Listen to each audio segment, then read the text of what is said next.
Today, MLB insider Ken Rosenthal says the New York Mets are one of the inner circle teams that are one step closer to landing Japanese pitching sensation Roki Sasaki. We're breaking that down on this edition of Mets Digest. What's going on, everybody? My name is Flobo Boyce. Thank you so much for rocking with us on the channel as we try to give you the best news and notes when it comes down to the orange and blue.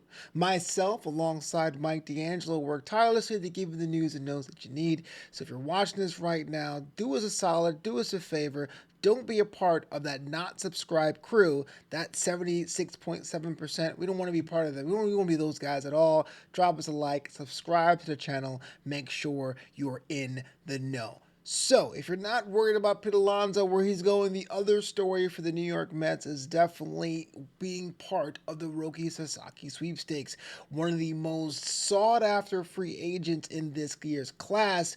Because of his age and because of the international pool situation, almost every team in Major League Baseball has a chance of landing Sasaki. And so it was kind of a fun thing to think about as we were trying to construct our rotation. We'll actually take a look at the Mets rotation momentarily. But Ken Rosenthal on his Foul Territory podcast, which I do recommend you check out if given the chance, really put in perspective about how close the New York Mets are to being one of the teams that Roki Sasaki is considering. You see, of the 30 teams in MLB, 20 sent information to Sasaki's camp, and only a few had a chance to pitch themselves directly. No players were involved, but definitely the front office. And for those of you who remember, or those of you who are long-term fans of the New York Mets, it's kind of a fun thing to be considered one of the front runners, because there was a time that nobody wanted to be associated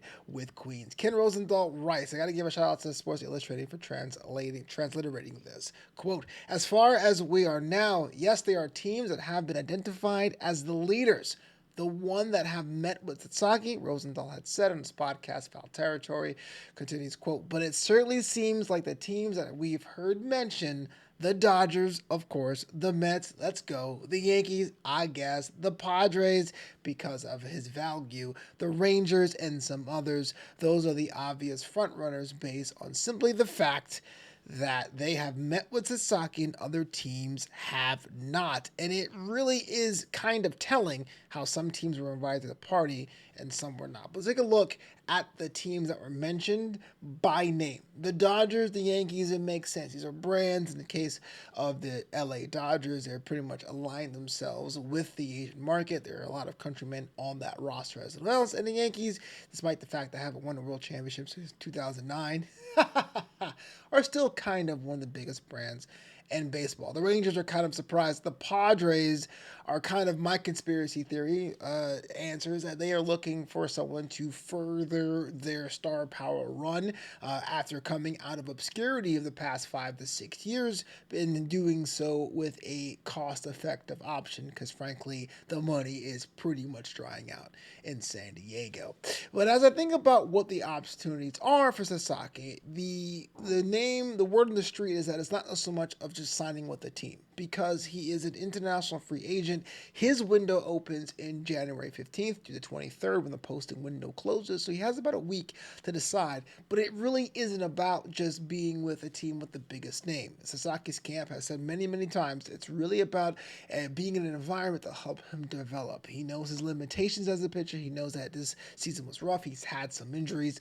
Can he be aligning himself with a team that is willing to help him develop? And of course, because I have just been a fan of David Stearns and Stearns We Trust and that fabled pitching lab, we've seen how pitchers can develop in this new Mets system. Shout out to Luis Severino and Sean Manaea, even though Sean Manaea took some development on his own. Makes you wonder that maybe that we have a little of an edge when it comes to that. ESPN actually talked about this in depth a couple of days ago about what exactly Sasaki's camp is looking for in their MLB team. Quote, the initial list of major league teams that expressed interest in Japanese right-hander Sasaki stretched to 20, his agent Joe Wolf of Wasserman Group Continues, quote, he doesn't seem to look at it in the typical way that other players do. Wolf said he's more of a long-term global view on things, as you should. You want to be able to be with a team that can grow with you and for the long haul. I believe Roki is also very interested in the pitching development and how a team is going to help him get better, both in the near future and over the course of his career. And that is also super important as well. I'm not saying that the Angels aren't in the running, but I can imagine if you're watching from the outside in how they pretty much rode Shohei Ohtani to the ground at his last season. You pretty much say that they're not part of me going to be in that conversation. So again, here's a team that has a good brand recognition. It's a team with a high leverage, and of course, being in the largest media market and that fabled pitching lab, and we've seen the results of that. You can't deny that possibly Ken Rosenthal is onto something by putting the Mets in the upper pantheon. But the question then remains is that do the Mets want Roki Sasaki? Of course we do, but the idea is we have some acquisitions in that bullpen, in the rotation. We, of course, have the room on the roster, but is it something that we're considering as the major get of the season?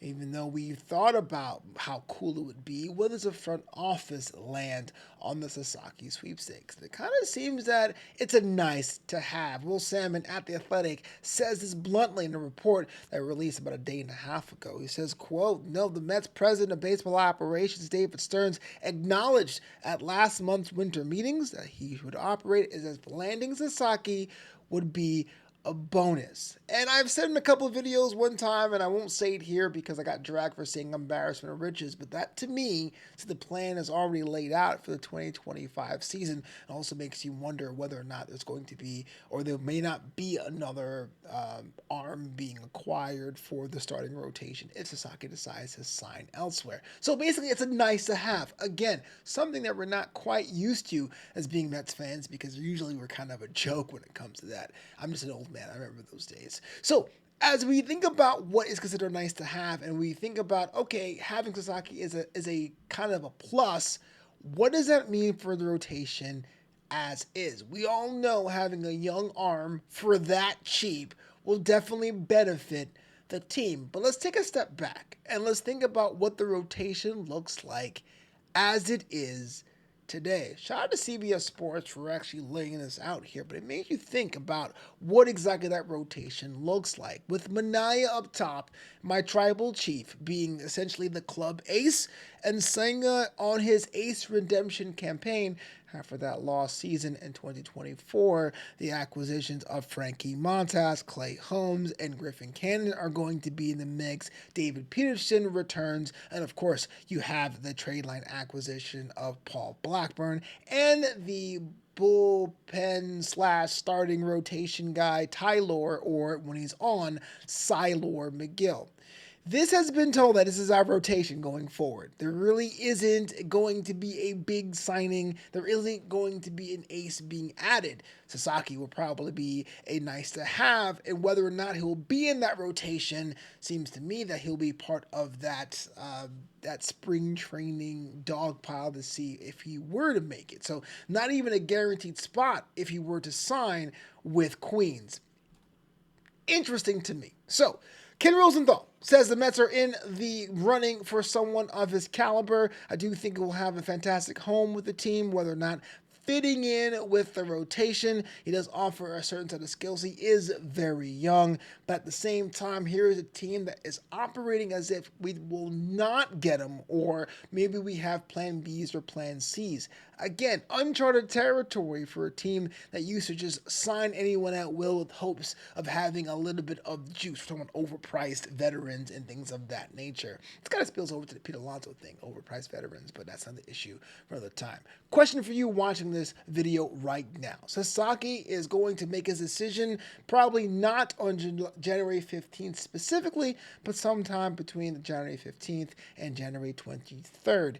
If he were to sign with the New York Mets, where would you put him? Would you have him already in that rotation going in? Would you try to develop him to make sure to have him ramp up to major league activities, meaning like a Syracuse situation, because it will be an international signing? I'm curious to hear what you think about the sensation and the Roki Sasaki sweepstakes. But to me, I do think it's kind of interesting that we are still in that front runners. All right, y'all, that does it for me on this edition of Mets Digest. My name is Flobo Boyce. Again, myself and Mike D'Angelo work tirelessly to give you the news and notes you need. If you want to know more about me, I have a blog. It's called justasandwich.com. I'm also a contributor at blackbaseballmixtape.com.